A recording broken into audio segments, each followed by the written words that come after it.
ကဲဘယ်လိုလုပ်ကြမလဲဘယ်လိုဖြေရှင်းကြမလဲကဲလူငယ်တွေစဉ်းစားကြပါဦးစီကိစ္စနဲ့ပတ်သက်လို့ကိုဗစ်ကွာကမ္ဘာကယောဂါကြီးတိုင်းတကမ္ဘာလုံးဖြစ်တဲ့ကယောဂါကြီးရောကကြီးတော့တို့မြန်မာနိုင်ငံသားတော်ဘုရားဘာသာလူတော်ပဲကကြီးတော့မကြော်တော့အောင်အများနဲ့ဆူတောင်းကြမဟုတ်လားအဲ့ဒါမှာအကုန်လုံးဝိုင်းဝန်းပူပေါင်းပေါဝင်ကူညီလိုက်တော့ကမ္ဘာကယောဂါကိုဗစ် -19 ကြော်တော့သွားရဲ့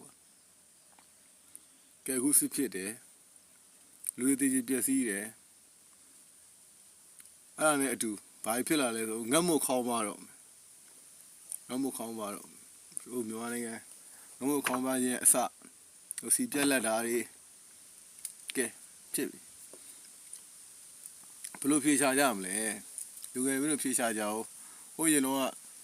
ဘုံကျောင်းဆန်းတို့ခေတ်တော့တုတ်တူကျောင်းသားကြီးတွေကနိုင်ငံတော်ဘယ်လိုကာကွယ်ရမလဲဘယ်လိုတိုးတက်အောင်လုပ်အောင်မလဲဒီလိုမျိုးကောင်းတဲ့ထည့်စဉ်းစားတယ်ငါတို့ခေတ်ကြတော့ငါတို့ဘယ်နေရာမှာစပီဆွဲရမလဲ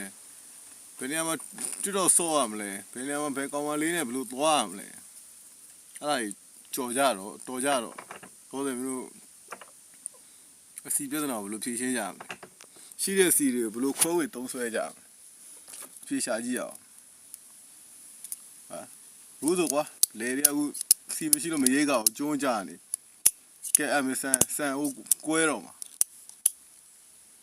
ဘယ်လိုဖြေရှင်းကြမဟုတ်ဆိုလို့ရှိရင်ကွာအရာတိုင်းမှာအရာတိုင်းဖြာဝင်ခရိုင်ကြိုက်လက်မျိုးလေငါသိသလောက်ကြိုက်လက်မျိုးတယ်ရောပေါင်း92အုပ်စုတော့ရှိမယ်ထင်တယ်92အုပ်စုရှိမယ်92အုပ်စုကိုစီဘလို့ခွဲဝင်မယ်လို့ကြတို့တော်မိုင်းမှာဆိုလေဧက1835ရှိလေဧက1835အဲ့တော့တေကောက်နှစ်ကားလဲနှုံးနေပဲပေးအောင်စပားရေးဖို့နှစ်ကားလဲနှုံးနေပေးလောက်ကြမယ်ဆိုတော့300နဲ့690ကြမယ်ကားလဲပေါ့တပေပေါစီဘလောက်ရှိ50တကားလဲနှစ်ကားလဲလားပြည့်ထားပါတော့အဲ့လောက်ရှိရဲ့ပေပါ90လက်တလုံး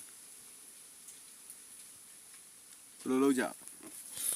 စွမ်းရင်ဝင်ကြီးဌာနတခုတည်းကိုလုံးခိုင်းလို့မရဘူးအကုန်လုံးပူပေါင်းဆောင်ရွက်ကမယ်လေသမားပါရမယ်လေသမားရဲ့ပူပေါင်းဆောင်ရွက်ကမယ်ရကြီးရောအုပ်ချုပ်ရေးမှုတွေပါရမယ်လူငယ်တွေပါရမယ်လူငယ်တွေပါဖို့လို့